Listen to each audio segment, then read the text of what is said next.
Salutare, prieteni!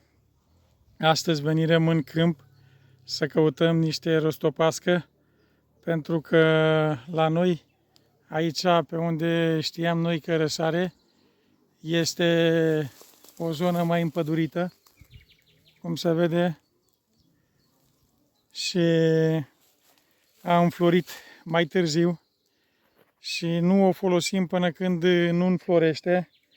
Pe unde locuri chiar s-a scuturat floarea la ea, mai este și înflorită.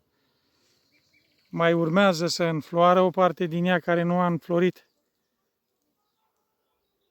Și vom face un macerat din ea, folosind-o în grădină, la legume. Această rostopască o să culegem mai multă. Bine, pe aici, la noi, nu este chiar așa de multă, exagerat să zicem că avem de unde culege cu sacul, dar o să culegem și o să punem și la macerat și o să și uscăm pentru a avea și uscată, pentru că această rostopască o vom folosi și dacă e nevoie la vreun ceai, o vom folosi uscată. Această rostopască și acest macerat este și un fungicid care ne ajută în grădină, la plante, pentru că ne ferește de foarte multe boli, pentru a întări plantele noastre. E foarte bun acest macerat, pentru că, vedeți și dumneavoastră, se pune căldura și aceste macerate care le folosim noi, le folosim pentru a întări planta, pentru că dacă planta e întărită bine la rădăcină și are toți nutrienții care îi trebuie ei la rădăcină, va merge foarte bine toată vara. Adică dacă de jos e puternică și e sănătoasă, vă dați seama că și frunza și fructele o să fie tot sănătoase. Noi o să ne apucăm să ne luăm niște rostopască de aici și vom merge acasă, o vom mai mărunți și o vom pune într-un vas. Hai să vedeți cum ne continuăm noi treaba cu această rostopască. Ajunserăm acasă cu rostopasca care o găsirăm pe câmp și acum ne vom apuca să o pregătim într-o găleată. Ne roalăm o găleată, găleata noastră este de 20 de litri, dar nu trebuie să o umplem. Punem această rostopască și dacă vedem noi că ajungem undeva la jumătatea găleții, ne oprim cu ea și de ce ne rămâne o să o uscăm undeva la umbră și o să o folosim, dacă este nevoie, cum vă spui, și la ceai pentru ce este nevoie sau în primăvară pentru plantele viitoare care le vom pune în solar. Și o să fie mai din timp sau anul ăsta a fost foarte bine că totuși a fost căldură din timp, dar nu se știe la anul cum o fi. La noi acolo, pe unde o găsim noi, vă arătarăm, este zonă de pădure. Unele din ele se văd că abia acum în flori, altele care au fost cât de cât mai la lumină, au trecut floarele ele și această rostopască o vom mărunți cât de cât, pentru că nu o tocăm foarte mărunt, dar o tocăm undeva la 5-6 cm, cam așa, să fie măruntă, să iese acest suc din ea mult mai repede. Pentru că nu vrem să o ținem 10-12 zile. Dacă este să o băgăm întreagă, atât ar trebui să o ținem 10-12 zile la macerat. Așa o facem mai măruntă și o vom folosi undeva la 8 zile vom folosi din ea. Pentru că ea, dacă este mai mărunțată, iese sucul, iese nutrienții din ea și ne intră în apă. Aceste rădăcini nu le vom pune.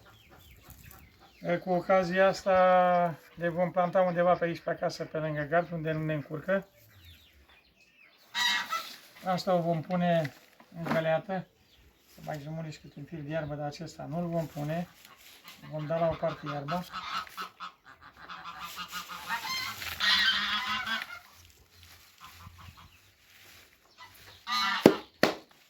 Acest macerat pe care îl vom face noi, îl vom folosi după 8 zile.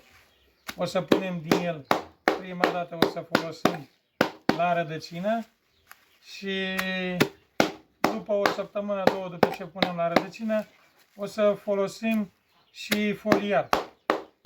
Și vă vom spune și cantitățile de apă care o să fie la amestec, la foliar și la rădăcină.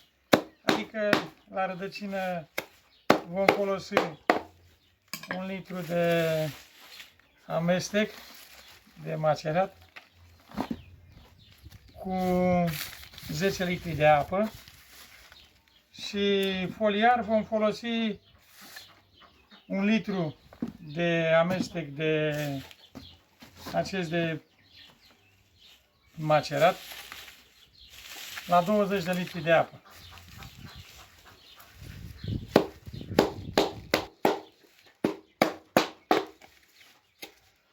Aceste macerate care le facem noi le vom folosi pentru a preveni foarte multe boli care ar putea apărea dacă nu le-am face aceste tratamente, adică aceste macerate naturale.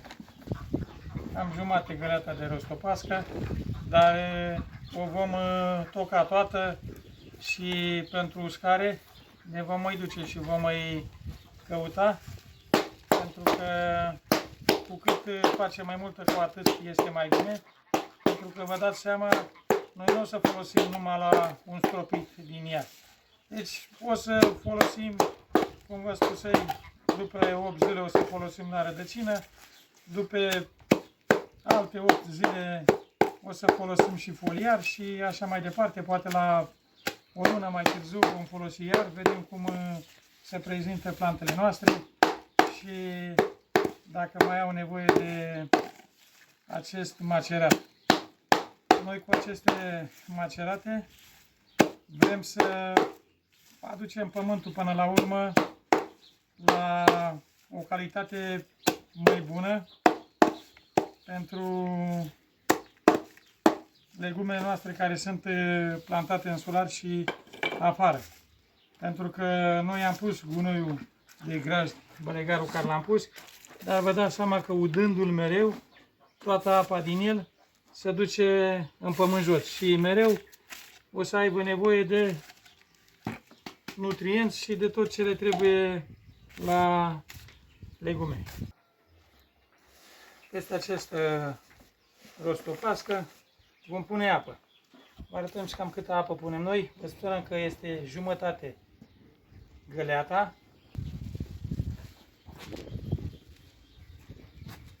Vom folosi apă dintr-un bazin.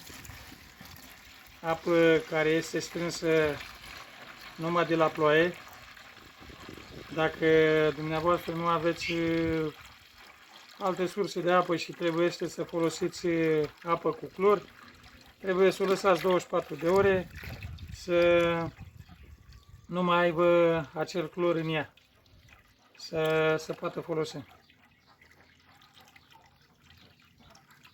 Noi am făcut o invenție în care strângem apa de la ploaie. Să o folosim și la macerate și o folosim și la udat în solar. Avem cam 15 litri de apă aici pe care o vom folosi în Această găleată, uite, din greșeală a intrat și un melc. Ăsta murea sigur, pentru că această rostopască cu apa în conținut începe să fiarbă și vă dați seama că și pentru melc și pentru toate astea e foarte tare. Adică omoară tot.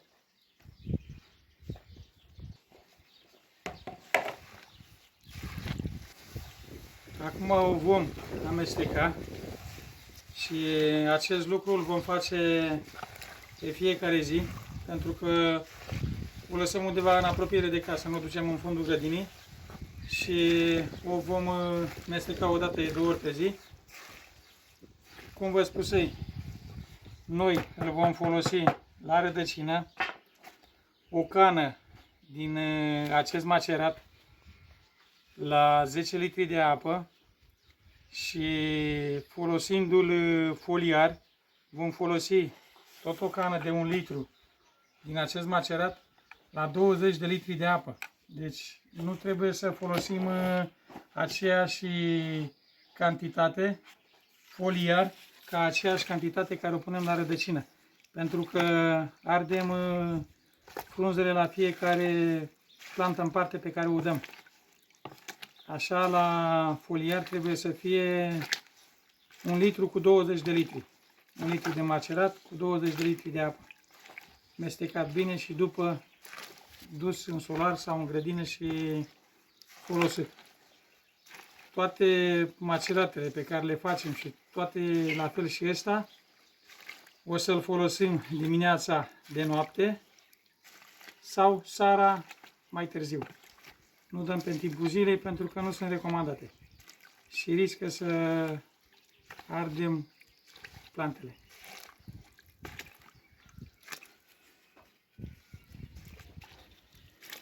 Cam asta este, dragi prieteni, cu acest macerat. Noi îi vom pune un capac la el, îl vom lăsa lângă solar să stea câtuși de cât la căldură. Cam asta este, dragi prieteni. Dacă vă place ceea ce facem noi, abonați-vă. Dacă nu v-ați abonat, lăsați-ne și nouă un like la vizualizare. Dacă vreați dumneavoastră un comentariu, o distribuire, pentru că ne ajută foarte mult să vadă și prietenii dumneavoastră. Poate videoclipul de-l facem noi ajută pe cineva care are nevoie. Să aveți o zi bună! Salutare!